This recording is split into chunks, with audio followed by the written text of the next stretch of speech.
Everybody has a story, and every story needs to be heard. On this podcast, we are talking with each member of the General Conference Leadership Council. I'm your host, Alyssa Truman, and this is A&N Profiles.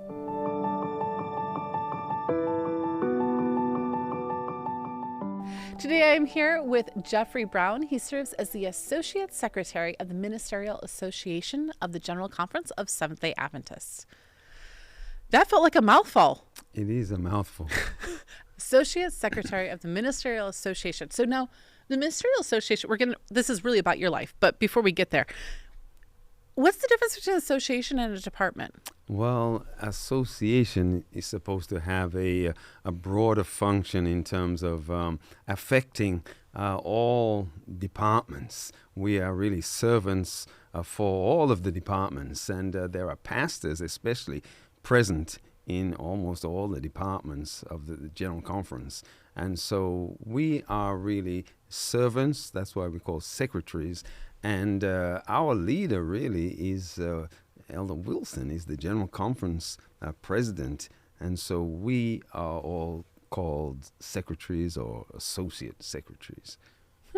I did not know. I mean, I knew that we had associations. I knew we had departments, but you don't always understand it. Like, we have so much nomenclature in our church, and it's like we don't necessarily know what all the differences are. But you serve currently as one of the editors for Ministry magazine, correct? Which is an incredible periodical for ministers, but not just Adventists. That's correct. So I'm actually going to let you give a little plug. So normally we just talk about people's lives, but I actually want to give a plug.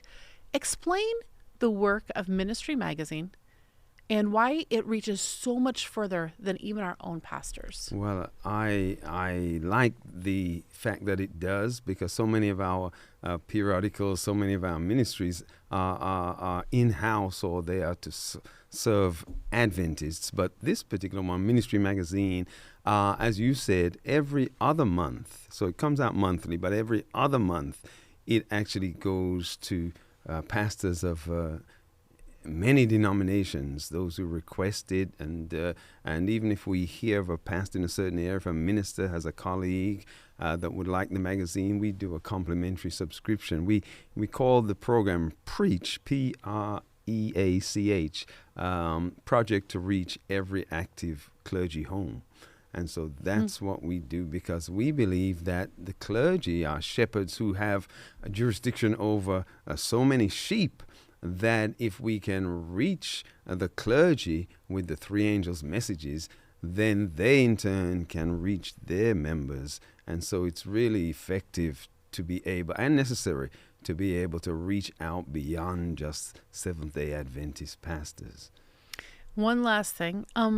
I want to talk about how much I appreciate it. So I actually read it every single month. But what I appreciate is that you don't just, it's not fluff. There's not fluff. This is deep. It's really well written.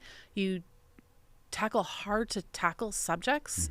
You tackle innovation. You did an issue recently on AI. Yes, we did. You're keeping our pastors up to date. You're helping them.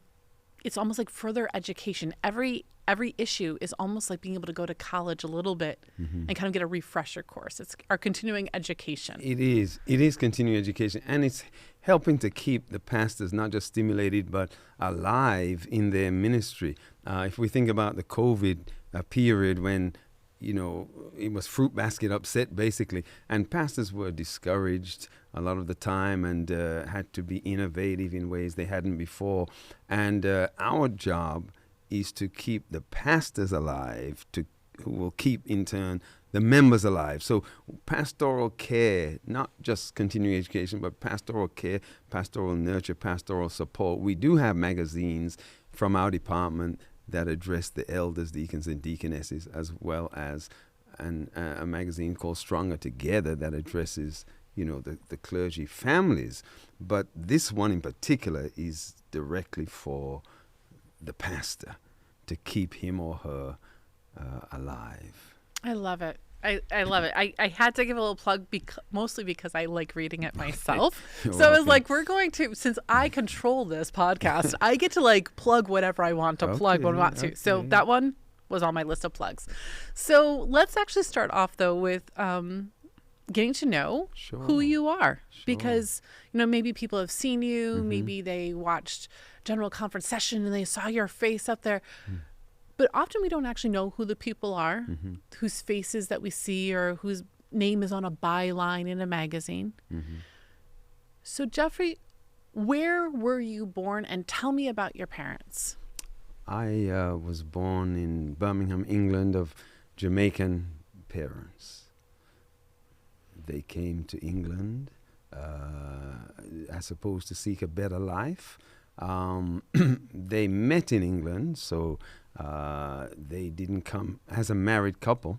But back then in the 50s, it was a time when Britain, who supposedly had won the war against Germany, they had their buildings, their industries torn down because of the war, and they appealed to their former colonies, come on over to help us.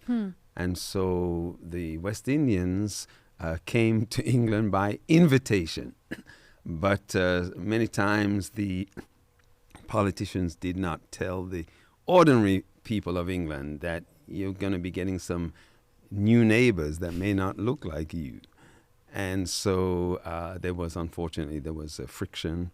And I would say my parents, they did a very good job in shielding us growing up from a lot of the racial tensions that were really happening all around us. When your parents came over from Jamaica, were they both Adventist? Did they become Adventist there, or do they always have an Adventist roots? What is your family's history within Adventism? Yes, they were not Adventists, and they came over, and my grandmother, my dad's mother, was a Seventh-day Adventist, so we grew up in the Baptist church. My mother was a Baptist, and my mother is a Baptist today. Okay. And she was not happy when I decided to become a Seventh-day Adventist, because I was a prominent member of the Baptist church as a young person. They have something called the Boys Brigade. I heard you speak with one of the members about the Pathfinders. But Hi, Busi Kamala. Yes, we have the Boys Brigade in the Baptist church, in the Methodist, other churches as well. But it's a similar thing. And my mother, she said to me, Jeff, before you join the Seventh-day Adventist Church, please go and speak to our pastor, Reverend Davis. And so the seed was sown by my grandmother. She came over to live with us. What age are you at when all this is happening? I would be around the age of 15. Okay. And my grandmother, she would take us to church on a Saturday. And of course, we would go to the Baptist church on Sunday. And one day my grand said, Jeff, you have to make a choice.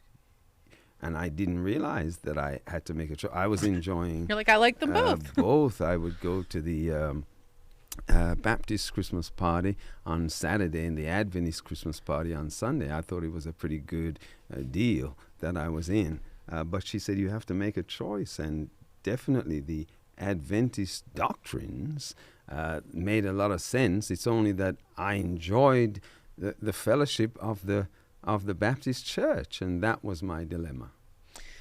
So you said that you actually were very involved in the Baptist church. So like your mom is bringing you up. It sounds like she was very faithful Baptist. Mm-hmm. So it sounds like foundationally scripture always mattered. Yes. Because I think sometimes we have this thing like, oh, if you're Adventist, you have this great foundation. Actually, many churches, many parents, if they are from, no matter what denomination they are part of, they can lay a really beautiful biblical foundation for their children. Mm-hmm. It's not just Adventist parents who do this. True. Would you say that your mom did that for you? Was she trying to help you, create good morals and values and have a spiritual foundation? How was that in your family? Yeah, I would say that she certainly provided that. I think for myself, I was very moral. I think I was too moral. I think I thought of myself as as a good person, thank you very much. And You're welcome. and so when truth or new truths were presented, I think there's a view of, why does this really matter? Because we are good Christians. And being in Britain, we often think that's a Christian country. The school I went to, which was a grammar school, this idea of Christian education actually is very interesting. We don't think of it in England the same way you all think of it here, because we think that we are Christian. The country's so the education, we don't need to have the adjective before the word education. So I would go to church every day for assembly. There was a church on the corner of our school, and we were not in a Christian school. So we went to church more than the Adventists. And so what I'm saying there is we thought of ourselves as Christians, and the idea of evangelizing is kind of strange. Why would you want to evangelize me? I'm already A Christian. I'm already a Christian. But the Adventists, they showed me these new truths in their Bible classes that I was attending. I didn't realize I was in a baptismal class. I just thought it was a Bible class. It's a Bible study. Yeah, kind of deceptive. With an end goal. Yes, and so when it ended, when we finished the series, the elder there of the class, he said, "Well, are we ready to be baptized?" And this was a great shock to me. But I went to see my mother, and she said, "Please talk to Reverend Davis." So I did. And I wanted Reverend Davis to talk me out of joining the Adventists. So how did that conversation go? Well, I said, "Reverend Davis, I have 3 questions. These are 3 things that the Adventists are saying that kind of concern me, and I would like your response." He said, "Sure." So I said, "Well, the first thing they are saying is that the 7th day is the Sabbath. That's what they say. Well, they show it from the Bible. What do you have to say about that?" And Reverend Davis said, "Well, the 7th day is the Sabbath." I said, "But Reverend, we don't, that's not what we observe." He said, "Yes." He said, "We observe the first day of the week because Jesus rose. But the 7th day is the Sabbath." So I said, okay. He wasn't doing too well in my mind, but I went to the second question. I said, "Reverend Davis, the Seventh-day Adventists, they speak about stewardship, and not just one day in 7, but a 10th of our income to give to the Lord." I said, "What do you think about that?" He said, "Well, the Bible does say we should give a 10th to the Lord." I said, "But Reverend, we don't do that in our church." He said, "No, we don't do it because if I were to announce that, we wouldn't have any members left." So I said to myself, "Oh my, this is not going the way I had hoped." Yeah. I said, "Reverend, I have one last question. The Seventh-day Adventists teach that God is particular. God has a standard, and he expects us to obey it. What do you think about that?" And Reverend Davis said, "Well, God wants us to do our best, but I don't think he's particular. But if there was one of the studies, Alyssa, that really impressed me, it was when they talked about Uzzah and how the Ark of the Covenant was tilting, and the command was given that no one should touch the Ark of the Covenant. But there on the card, as it was tilting, Uzzah stretched out his hand and to steady the Ark, and he touched it, and he perished. And that had riveted my mind that God was indeed particular. He had a standard, and it wasn't about whether you felt it or not. It was, this is what God said. And so when Reverend Davis said that, I knew then that we had to part company and go our separate ways. And the church still loved me.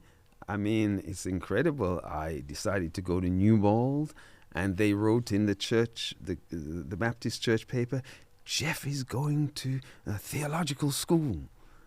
Like, they're still proud of you. Yeah. You're still their boy. And then I went as a student missionary, and they said, Jeff has gone to Ghana. And so they didn't really let me go as such. What does that, how did that make you feel? Because, we often think, it's like we leave another church and whatever. Does it still feel kind of like they're kind of like it was still like your family? Yeah, and it's interesting, Alyssa, that I've been called here to the General Conference, and in the ministerial department, I've been placed in charge of the Preach Project to reach clergy of other faiths, because I do feel I have an affinity with those of other faiths as I came from them, and I was not wounded, I was not hurt. I was not. You were loved. I was loved, and I would find it hard to speak, a negative word about them as persons. But of course, doctrinally, was where I decided to make the choice. What makes a 15-year-old kid decide that this even matters in life? I mean, you're a 15-year-old kid, and I mean, even if my grandma had said something like, maybe you just don't care. Like, why, what do you think made your heart so sensitive to even worrying about this? And then going to, like, I wouldn't have want to made my mom unhappy. Like, you could have just played this line. What was it that at 15 years of age made you determine that this matters? Yeah, I don't really know. I think that my grandmother was really a wonderful Christian, as well as my mother was a wonderful Christian. But my grandmother, she lived it. The Adventists, they took this Christianity very seriously. When we would go to the Adventist church, of course, this is the West Indian British church.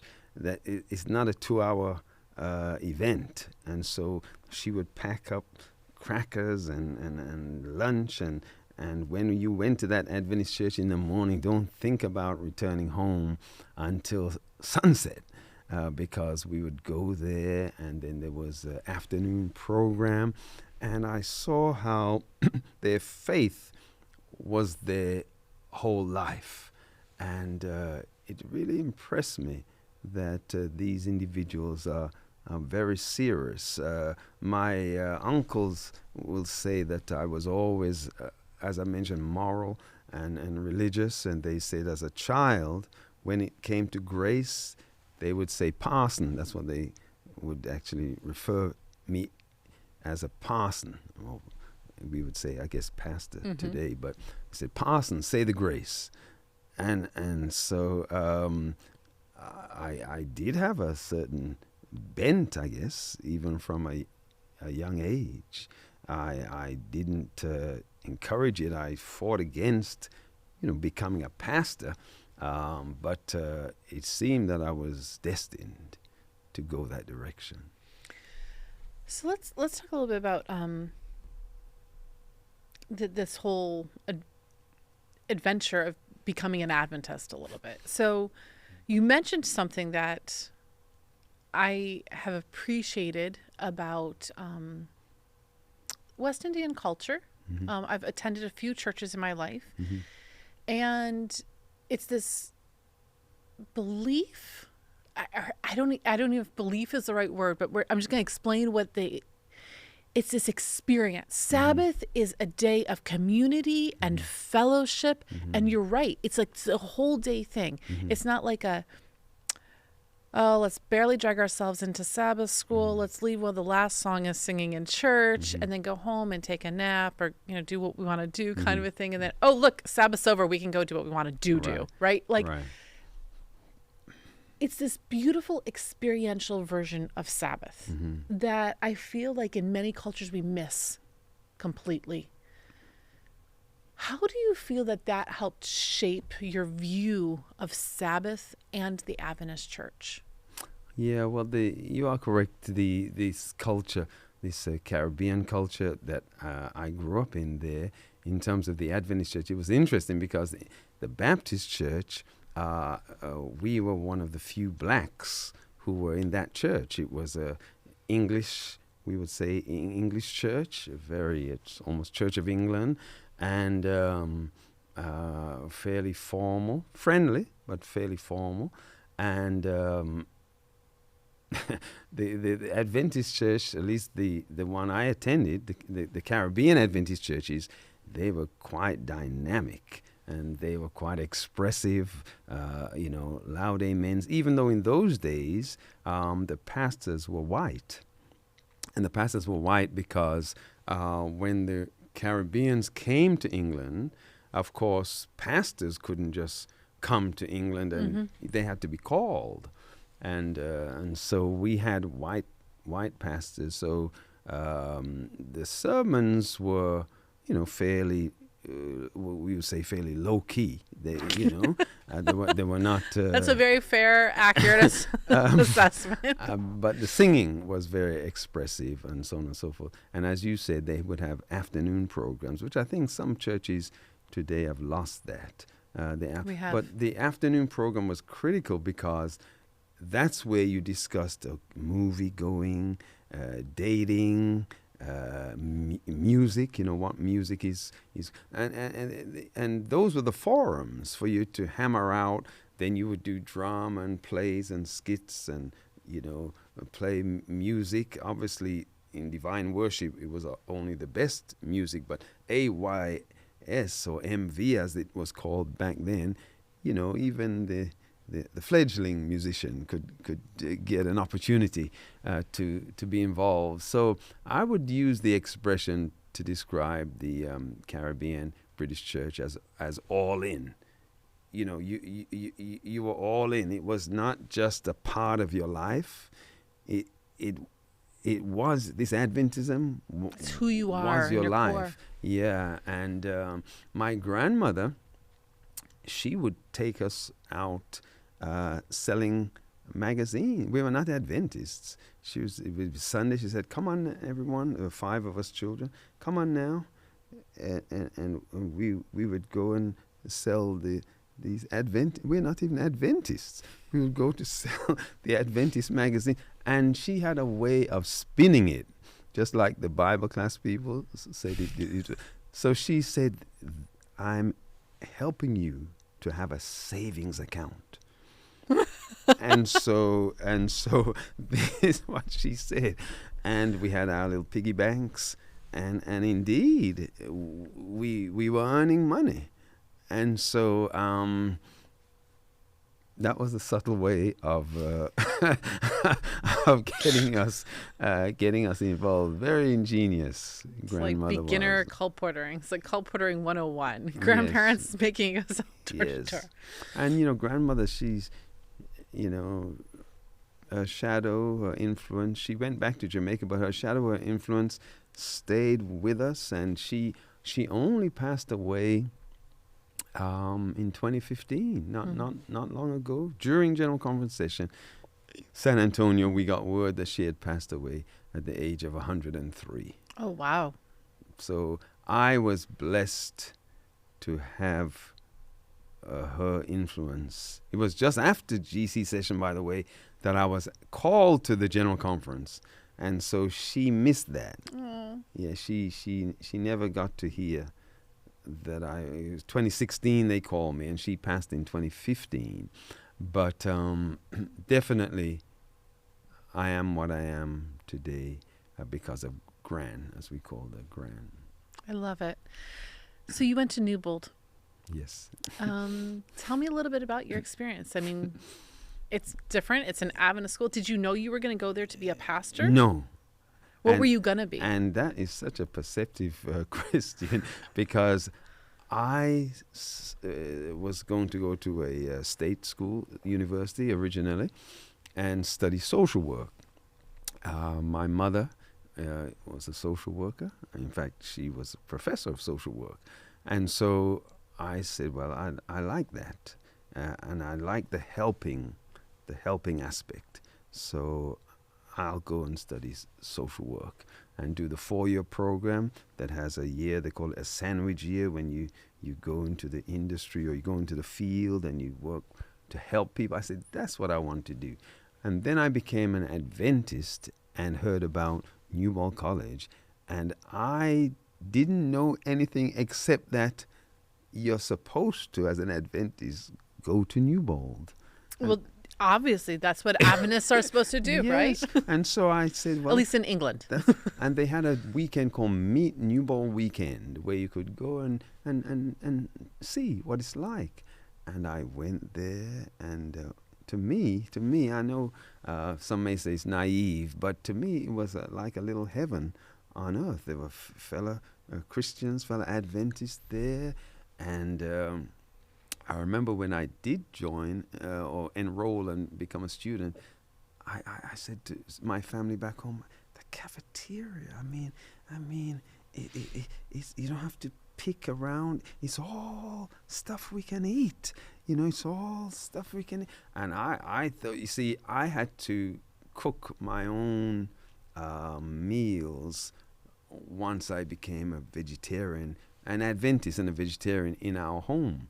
And so... Are you the only sibling who became an Adventist? Yes, I was the only one of the 5 became an Adventist. But after me, my sister Anne, she also became a Seventh-day Adventist. And later, she also came to Newbold. And in many respects, she followed in my... She studied religion. She followed in my... She went as a missionary.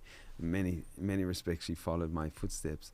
And so I certainly would have to say I loved my time at Newbold. We were the first big group of what we call Black British who went there. So we did create a bit of a splash. It was a little different for them. Yeah, if you don't mind, I'd like to actually explore this a little bit. Mm-hmm.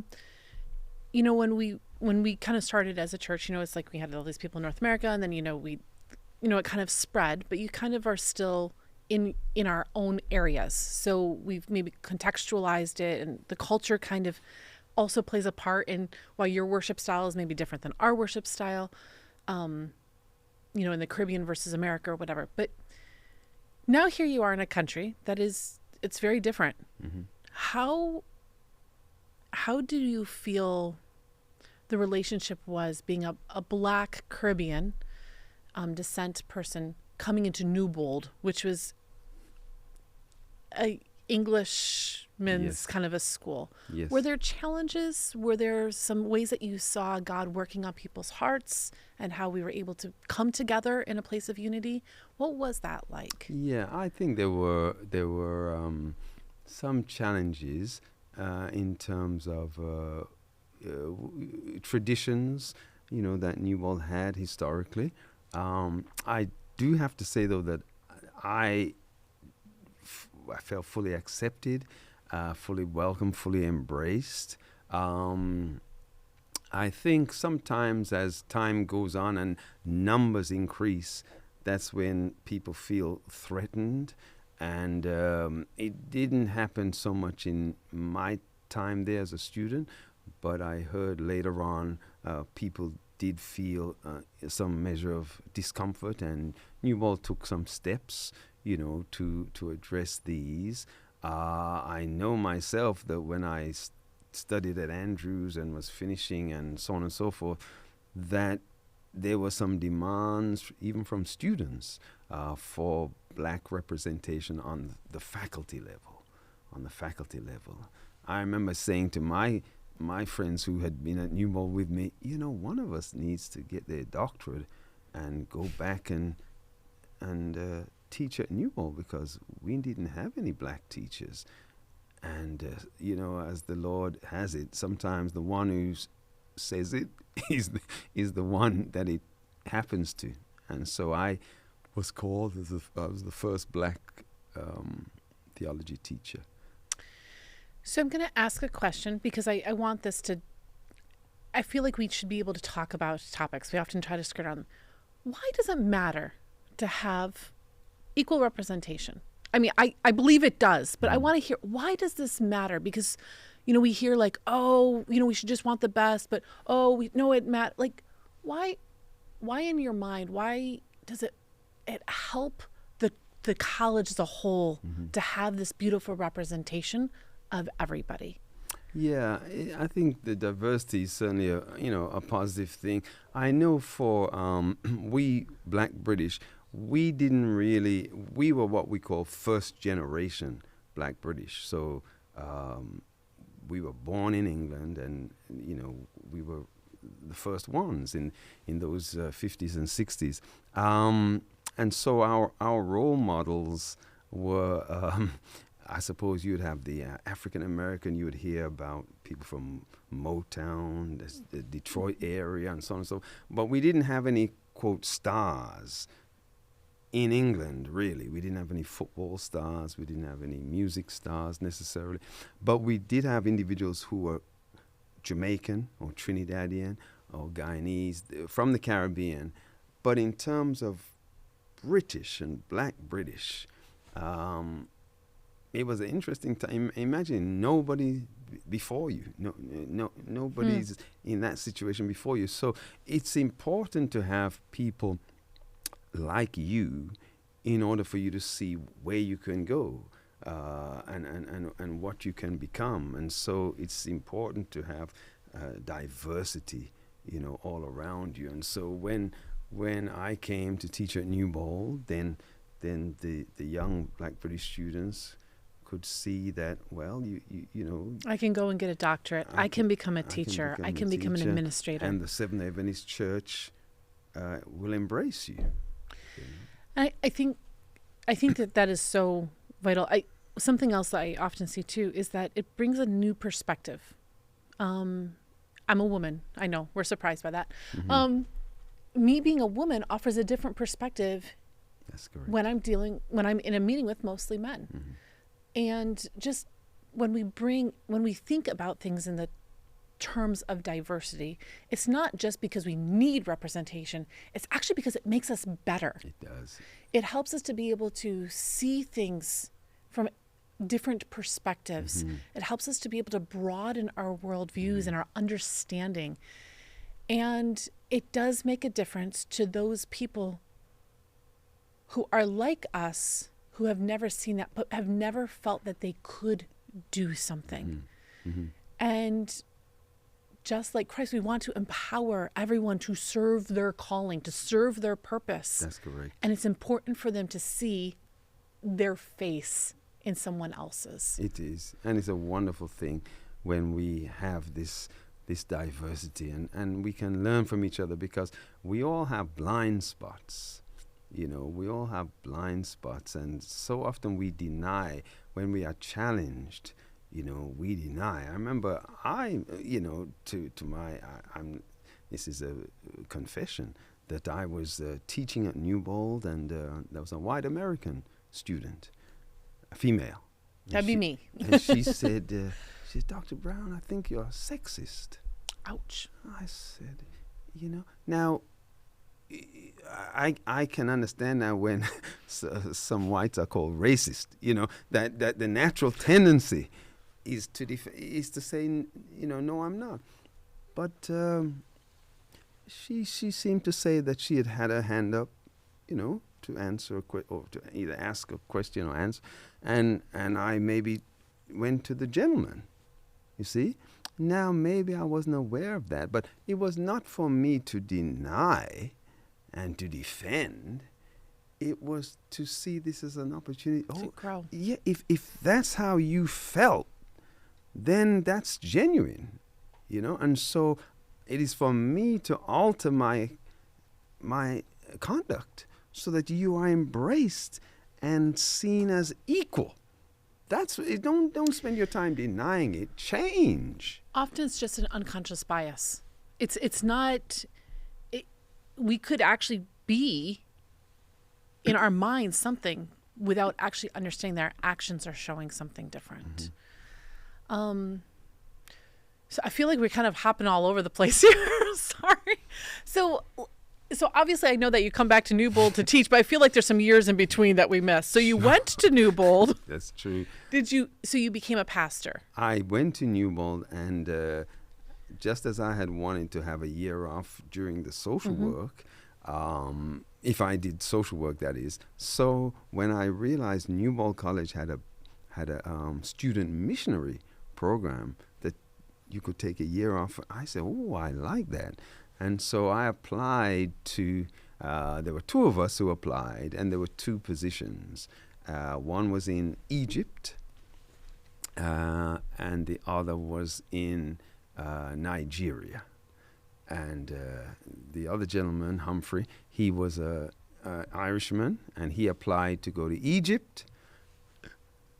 And he applied to go to Nigeria, and I applied to go to Egypt. Okay. The brethren, in their wisdom, said, Jeff will go to Nigeria, and Humphrey will go to Egypt. And so he went along to Egypt, but my visa process was delayed, and it looked as if I was not going to go. School started back at Newbold, and I was still there. But an opening came in Ashanti, Ghana. And they said, Jeff, would you like to go and teach in Ghana for a year? And I said, yes. And what a wonderful privilege that was. My conference president was Matthew Bidiako. Okay. And so for those who are listening, I mean, obviously I know who he is because I lit up there for a second. But for people who don't know who he is, tell us how would we know him today? Of course, Matthew Bidiako, he became the secretary of the World Church. He had, I think, the first African of the World Church. And so he had moved from that position as conference president. He later became division president in West Africa. And then he was called, of course, to the General Conference by Dr. Paulson. And so I had a wonderful year there. When I went there, they were calling me Pastor Brown, the students. But I had not determined yet that I was going to be pastor. I said, I'm not Pastor Brown, I'm Mr. Brown. But you've been called parson by your uncles and pastor now by students. Yes. I feel like God has been trying to tell you something very firmly here. I think he was, but I resisted it. And but one day in Ghana, the pastor of the church said, Jeff, we're having a camp meeting planning committee. The pastors, the district leaders, come along to this meeting. As you're teaching religion, at the school. So I went to the meeting, and I was surrounded, Alyssa, by these pastors passionately planning the work of the church.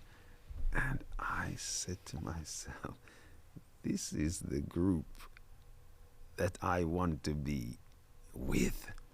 This, the buzz, the excitement, the leadership, the drive.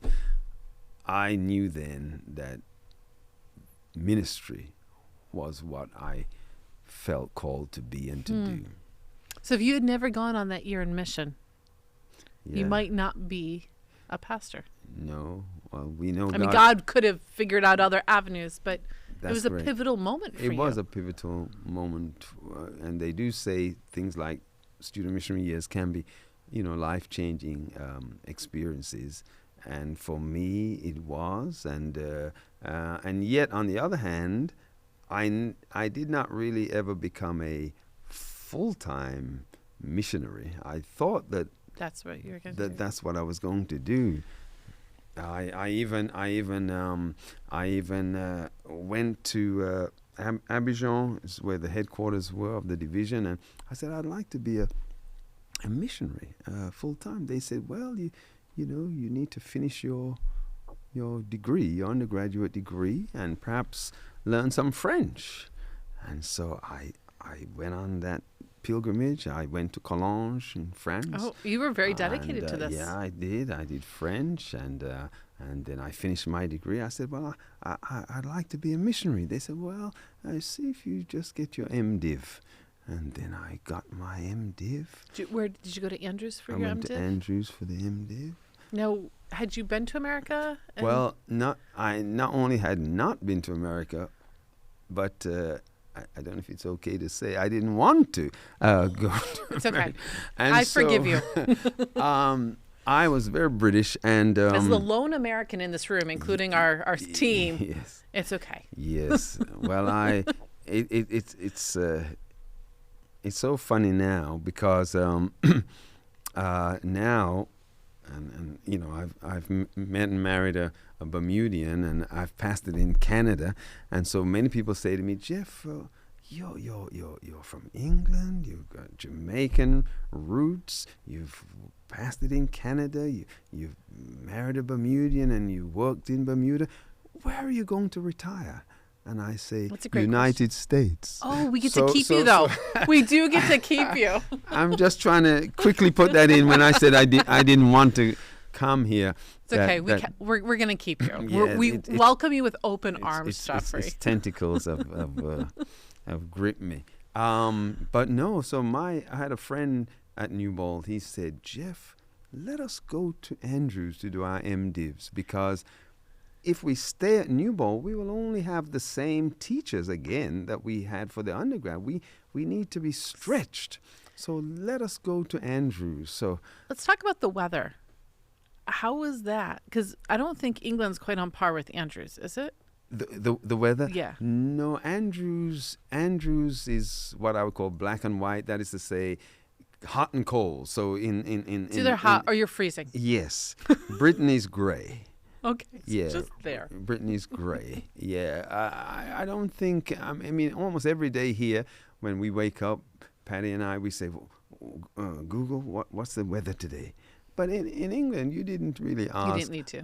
What was the weather? My daughter picked Andrews because it gets cold. She was like, I don't want to go to a school that's like super hot. Like she's like, she'd rather bundle up than be in a super hot environment. But yeah, I don't think I would ever pick a school because it's cold. Yes. Fortunately, she also loves Andrews University. Yes. So, well, I loved it too. It was a great experience to be there. And it's interesting you mentioned about the cultures because there was a group at Andrews that really expanded my mind. And this was the group that came up from Oakwood University. Okay. And so for the first, although I'm black, but for the first time I met this, very energetic group of preachers who came from Andrews. They were fun-loving. They were loud, not all are loud, but they were loud. It's true because the British culture is a much more reserved, quiet culture. Yes. And but when I say loud, I would use the word joy. Mm-hmm. They had this exuberance and magnetism, about them, that when they would worship, it was alive, and even the word joy was not one that, as Brits, we associate with with anything. We have gray weather. We have gray. I played. I'm kind of making fun of Brits now. Sorry. I played football, or as we would say here, soccer, and so we do shout, there. On the pitch, that's the it, football though. matches, but certainly not in church. But they brought this joy and exuberance, and I was quite taken. I was quite impressed by it, and I would sometimes say when they came from preaching in Chicago for youth, I said, "How was church?" Because there was a lot of anticipation when you were going. How was church this weekend? And they would say to me, "Oh, we had a good time. And I was like, "What do you mean? That's the weirdest reaction. Good time? This is church. It's supposed to be solemn and serious and sober." And so my eyes were open to the the beauty and the joy of worship and being able to express our response. And of course, be silent was more the refrain in Britain, but it was not the refrain there. It's learning that there's different ways to worship. And sometimes we think one's right, one's wrong. That's just for that culture. Mm-hmm. Actually, you know what? I can enjoy lots of different things. Yes. And we shouldn't ever say that this is the one right way. Like we shouldn't pigeonhole people based on their color or their ethnicity, anything as to what they will appreciate in worship. That's beautiful. I told you that I have interviewed Elder Mbwana, and we were talking about the beautiful experience I had in Tanzania. I loved worship in Africa. It literally, the word you just used, joy. Mm-hmm. I had not had a lot of joy in worship. Now, I come from the very small country kind of churches, so it wasn't this very formal kind of a thing, like this pomp and circumstance kind of thing. It was kind of like, hey, who can take up the offering, sometimes of thing. And there was this beautiful to that informality too, is this family feeling. And so there's just so many different ways to worship. And I like that. We need to stop trying to box everything in. God is not in a box. He created a universe, not a box. No, he did. And we though I loved that worship, but there was a friend of ours, a Canadian, who said to us, you guys from England, you've got to do your ministerial assignments on a Sabbath. You've got to choose a church. And many of our African American friends, they were going to Chicago or South Bend, Indiana, and he said, there's a white church in this place called Holland, Michigan, and you guys from England, you never know when you go back to England where the president will assign you. It might be a good fit. Yeah, and so he said, why don't you go to this white church in Holland, Michigan? Which is kind of a little bit of a role reversal from the church you were brought up in, where you had a white pastor and it was mostly Caribbean. True. And now you kind of are doing this reverse aspect. That's true. And especially now I'm in the States, the land of these exciting churches. But we said, okay, well, we're open to that. And so we drove 2.5 hours to Holland, Michigan on a Sabbath to this Dutch community. And when we went in, there were 3 of us from England. When we went in, this one white lady whose name was Ellie Raab, R-A-A-B, and she looked at us and she said, I have 3 sons, but I've always wanted 6. Oh, I love Ellie already, because I'm guessing that you were the other 3. So you 3 will be my other 3 sons.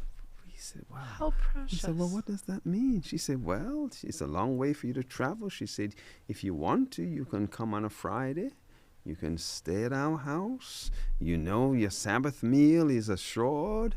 And you can go back Sabbath afternoon. Or if you want to stay over and go Sunday morning, you can. And so for 3 years. This was not a small commitment, or passing or fleeting commitment. And so I remember one of our 3, he met a young lady who was from at Andrews, but she's from Mississippi. And this white couple, drove down to Mississippi for the wedding of Theo and Lorraine. And then I'd met my wife, Patty Jean, who's precious. Very precious. And I met her at Andrews. And this couple flew to Bermuda. No, they didn't. For our wedding. That's amazing. I love this story. What I'm loving is that this is the unity we talk about that we get in the church. For all the struggles, because let's be real, we know that there's struggles. We're not oblivious to this. But when we talk about the struggles, we have to remember that as a church, that's not the whole church. No. And that, not to minimize that, but we also need to hear these stories of people who just immediately just take each other under the wing and nurture and see really you as a son. That's correct. That's great. It's not about the color. It's not about the outward appearance. It's about family. And that's what a church is. At its core, the church is a family. And we Yes. are called to love each other without abandon. Without abandon. And that's what Ellie did for you. She did. And John 13:1 says, having loved his own that were in the world, Jesus, he loved them unto the end. He loved his disciples unto the end. And her love for us was not just for 1 year or for 2 years. In fact, then we started our families, and she would send a check of $25, and she said she will send the child $25 until they are 30. Now, my son, he passed 30 recently, and he was very sad. Sorry. So He was very sad. Come on, Ellie, he's sad. And she said to him, "Oh, but Jamel, your wife, Sarai, isn't she, is she 28?" He said, "Yes." "Well, I can keep sending it then until." Yeah. So recently, last month, we were at Andrews for some meetings, and we drove to Holland, Michigan. And Fritz, her husband, he's passed away now, and Ellie's in a nursing home, in a home. And we went and visited her because she's family. And so I kind of want to go to Holland, Michigan and meet this lovely Ellie. 'Cause it's just such a beautiful story of people. There's a lot of times in students' lives and whatever, you love your mom. It wasn't even that you had a bad relationship with your family. But there's these people who come in and they are not family by blood. They're family by choice. And they pour their lives into you. They do. And to your family often. And it's this beautiful picture of what the church is supposed to be. Yes. And I should say that it was my dad's mother, Gran, that sowed those seeds into us, but she sowed it into her son, my father. And so just before I joined the church, he was the one who was now coming back. He was not in the Baptist church. He was in no church. But he came into the church and joined the church, and didn't work out too well with mom and dad, the religious differences, and they went their separate ways.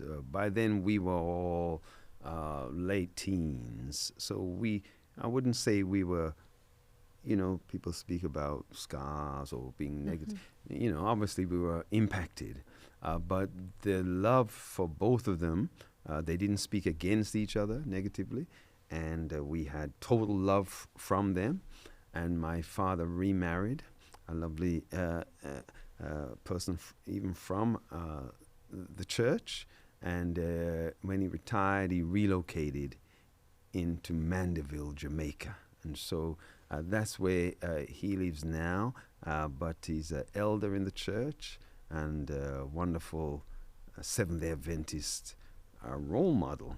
So I had my dad as well as my grandmother in the church. So you've been really fun to talk to, and I'm looking at a clock and I'm seeing it tick down. I'm like, I feel like we're gonna have to condense years of your life into moments, and I hate doing that. I had this problem with Zeno too.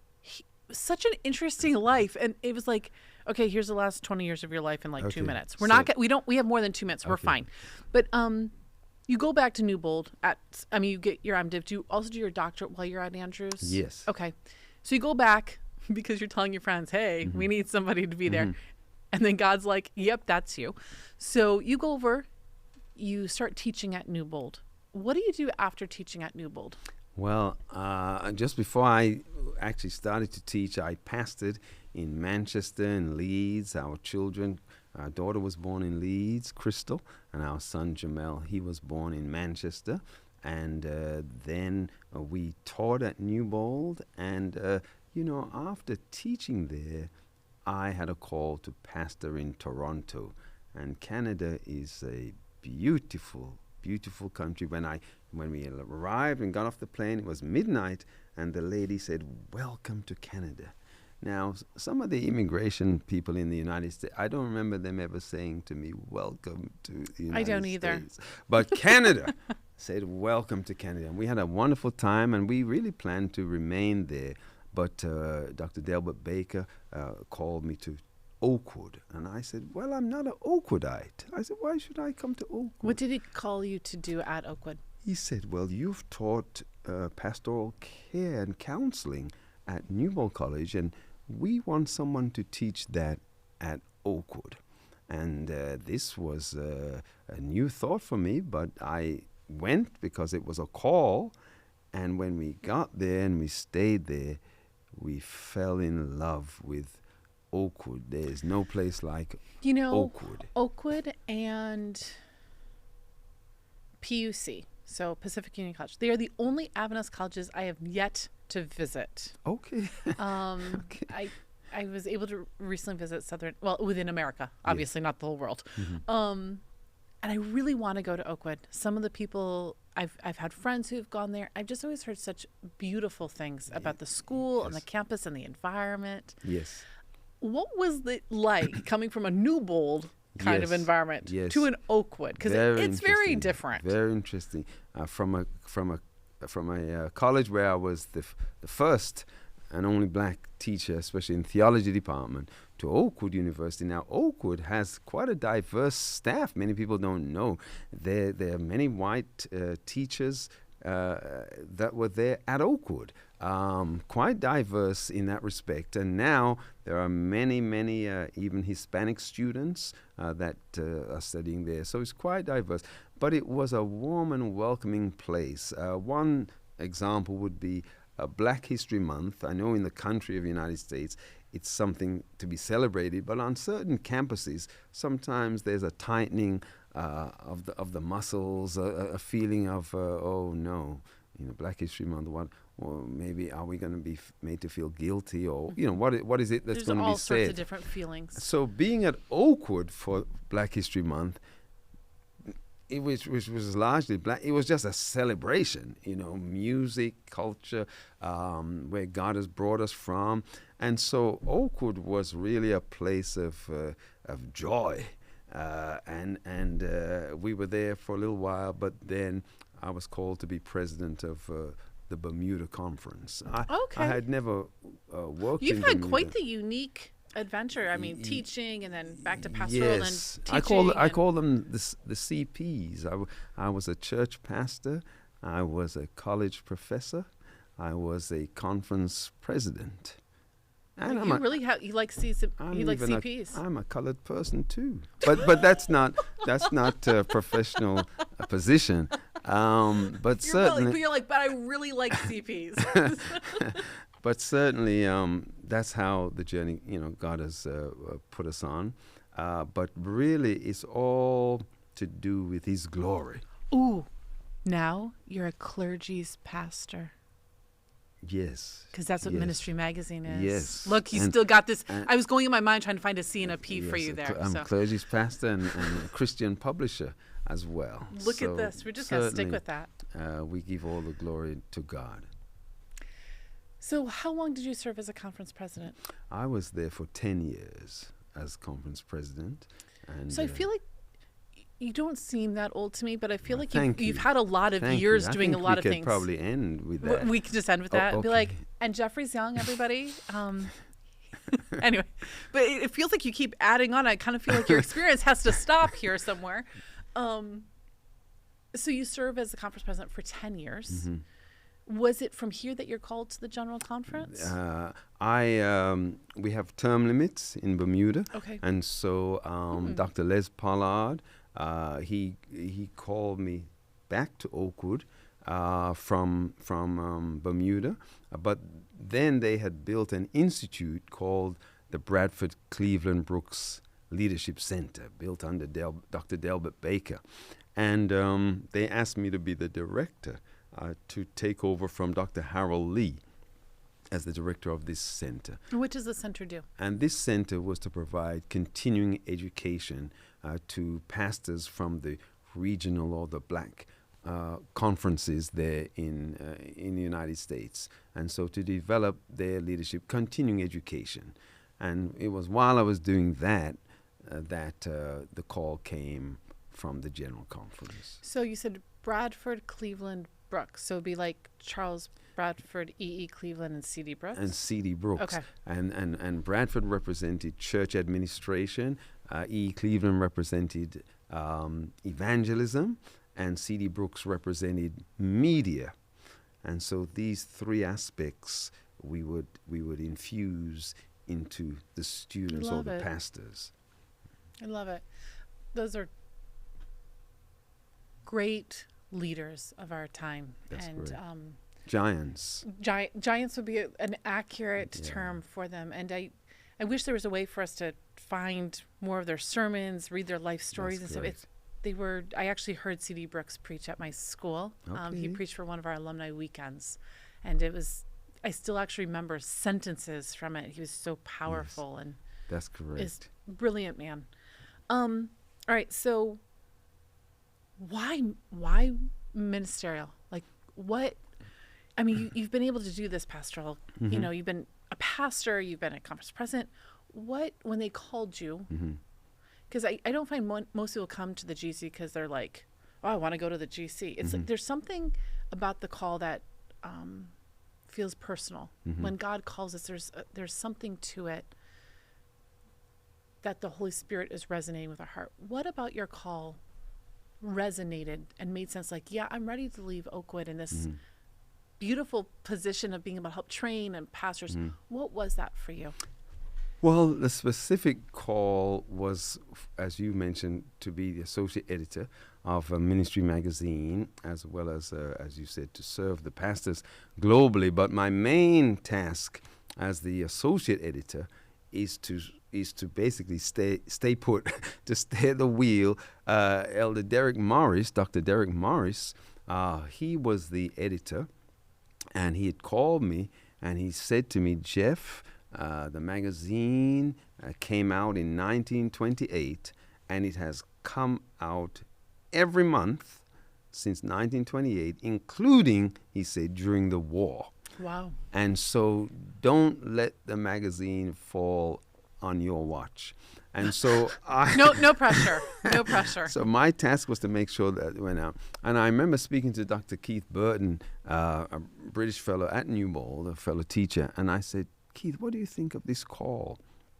And he said to me, wherever writing is involved, he said, that's where I'd like to be. And I realized, well, that is a joy and a passion, that I have. And I don't know if Derek really knew that, when he reached out to me. But when I was teaching at Newbold, the Stamber Press called me, our Adventist press in England, and said, Nancy Van Pelt, she's written these books on marriage and the family. I remember reading remember them. those I do. classic books? And To Have and to Hold. They said he's 25 years old. We need an update. And I thought, wow, yeah, you may need one, but why are you calling me? And so I had a sabbatical and wrote what became known as Total Marriage. And since then, we have been writing books. They said, please, could you write a book for the singles? And we wrote Single and Gifted. And then we wrote a parenting book. And finally, we wrote Love Seasons for those single, for those who are married. And writing has a great or wide influence, even after even after you pass away. And so the opportunity to influence lives through the written word was important to me. I had been a student colporteur. And I was a student colporteur. You were a student 7 colporteur? years. 7 years. I know, right? That is awesome. It's a long time. Wow. Well, we did 5. Oh, and I'm proud of you because that's a long time. So. Yes, we did 5 in Holland, Europe. Holland, Europe. Okay, not Holland, Michigan. Not Holland, Michigan. In Aberdeen, Scotland, in Norway, and then we were in Alberta, Canada, and Toronto, Canada. So 5 summers we were, and now the colporteurs, even in other parts of the world, especially in Africa, they are selling our books. I said, look at that. We've come a sort of a full circle. So sometimes when I speak in Africa, they say, are you the one who wrote this book? But ministry and the ministerial department gives us that opportunity to fulfill that passion. Jeffrey, I just want to say what a joy, because we've used that word a lot today. What a joy it has been to talk to you. And I feel like we've been able to talk about, one, your life story, but also about a lot of other things that impact us in our life journeys. And I just want to thank you so much for taking the time to be here with me. And I hope we get to have more conversations over mugs of water in the future. I know beforehand we talked about a specific topic that we need to talk about. So we're going to, because I introduced you to ChatGPT. I think I was the first one, right? Yep. So I'm going to continue to help expand your horizons with new things. Okay. Thank you. Thank you for joining us. Thank you. It's been a joy to be here. We hope that you enjoyed this episode of A&N Profiles with my special guest, Jeffrey Brown. If you haven't already, please take a moment to subscribe to our podcast, YouTube channel, wherever it is you're tuning in from today. I don't want you to miss any future episodes. Thank you for spending this time with me. Join me next week as I continue to get to know the life stories of more inspiring people.